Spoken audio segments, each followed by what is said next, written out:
Ready on the way. This is the Podzilla podcast hosted by Big Trey. Toastman ready on the way. Yo. What's good, y'all? Welcome back to the Podzilla podcast. Talks with Trey. I am the host, Big Trey. The CEO of Boss Body Podcast, host of the Podzilla podcast, photographer, all that good stuff, artist. I'm here with a special guest for the second time here on the Podzilla podcast. The last time he was here was the Boss Body Podcast. We renamed, rebranded and stuff. Still Boss Body Entertainment, but it's a new brand, a new life and stuff. But like I said, here with Chuck P. If y'all don't know, now you know. Make sure y'all go stream his last interview. We went up on the numbers, talk about a lot of good stuff. Time ran short, so we had to make sure we get back in here. It took a little longer than we liked it, but better late than never. What's good, bro? How you doing? I'm good, bro. How you? Hey, man, I'm doing good, bro. Just celebrating yesterday was my wife's birthday, so today's my brother-in-law birthday, my cousin birthday. So I ain't really doing too much. I'm just here, trying to make sure we get this interview done so we get it to the people. Yeah, no, that's right, man. Happy birthday, everybody. Let's get the show on the road. I appreciate it. So, man, let's talk about it, man. Let's address out today. What's going on with you, bro? A lot, man. So, I started a couple of labels. So, the first one was Cutthroat Records. And okay, we had that label. It was going to be 9 months. We was getting ready to celebrate it. I ended up losing all of my artists. But, Chuck, I always have a plan. So, we went through this, kind of went through. And so, the old Cutthroat Records is no more. Most of the artists are kind of went their own ways, And so, be like that. We now have DMO Records, which is Demon members only. It is specifically founded by L3, and your boy Chuck is powered by, and we're gonna create the same opportunities for the city, man. I had a little bit of an issue with the other label. I think a lot of people were they were just curious as how I was doing things. People were like, "How's he doing this stuff broken?"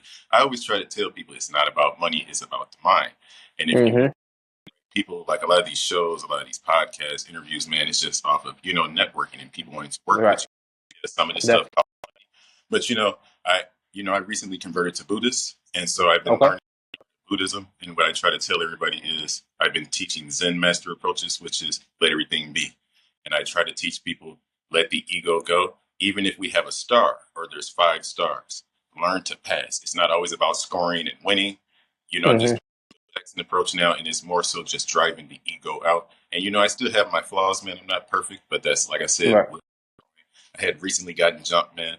And, everybody's like, oh, my God, you're going to get on the podcast like that. And, it is what it is. And it ended up being my old artist that did it, bro. Oh. It's nuts. Oh, so one of your artists from Cutthroat Records, you saying? Yeah, they ended up leaving the label, bro, and they went and joined a new group. And then it just became a back and forth thing, bro. And then it became a thing where they actually started trying to recruit my artists. Everybody's now telling people that I manipulate my artists. It's all kind of stuff that you're just hearing. And I said, yeah, about the real Chuck, man. Been through that. I understand. Yeah, it's been sad with it. I don't know what the malicious, but what the intent be behind that, because obviously at one point in time they're trying to fuck with you, but why they go by is you always tell people short attention when they do that stuff. I had it happen to me. A friend, I would consider him a friend. There's no ill will now. What's the best for him? I was gonna allow myself to, be really re-affiliated. Just read a lot of stuff. I found myself, finna get back into that, and I was like, nah, I can't just allow motherfuckers to just be back into my circle or just have an access like that when you did the shit you did and then be fucked up so much, and it's just so of a domino effect. You feel me? So I just can't do that. So I definitely know stuff you've been through, but it never turned physical. Luckily, it almost did. I wanted it to. I'm not gonna lie to you, but I'm sad. You went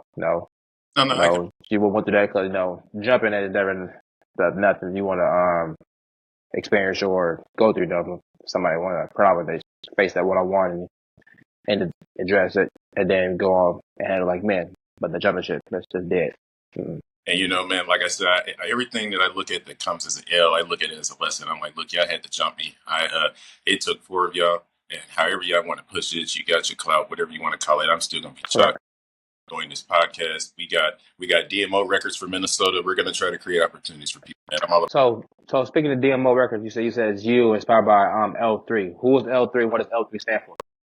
So you got to ask Broski that, and I try to wake bro up so he could give me that input. He's one of my new artists, bro. So I have a lot of new people in here. I got my boy Solo Taste gonna be popping out on with Pops in a few days. I got my boy Cutthroat Dre. He was one of my new artists that I was bringing in the Cutthroat, and so we were. A lot of the guys that came through, they came in with their own brands as well. And what I try to tell people when I reach out for management, because a lot of people feel like, well, I have a label or I have a manager, so what can you do? That's cool. And I'd be like, I can work within your system. My thing is, I try to push what you already have. So like you have Podzilla, share it. I will tag everybody, even if they're not on it. I'll be like, hey, your boy Trey Wick got this collab with Chuck, even though Chuck is here and you're here, and then we'll tag both labels. My label mascot, because I'm all about imagery and I'm all about symbols. We like merch. We got a big event up. Make sure you pop out for Juneteenth, man. Juneteenth, I'm sorry. We got the entire Broadway. I got a block. We're going to be having vendors. We're going to have live performances from my label and from a bunch of. I'm just trying to tap in with you like that, bro. Because last Juneteenth, we were supposed to drop the cipher last Juneteenth. Speaking to some of your old artists and stuff like that, we had a few of your artists was supposed to be on the last cipher. Unfortunately, none of them was able to be on the cipher. But I'd love to come through, be a part of it. Even just share some wisdom, come through. Even if I'm not hitting stage, I really don't care too much about that now. I'm trying to be the background, just be over just helping the vibe and stuff. So I got my camera stuff. I love to come through some interviews or just come through perform. Record some performances, brother. Like definitely down for that. I'm offering free vendor slots for my Black-owned people. It's Juneteenth. I want to get our business out there. We partnered up with Bob Rewards Club. They were nice and all let us adopt blocks this year. And I want to show people positive Minneapolis that I'd never seen when I moved here because I'm not from here.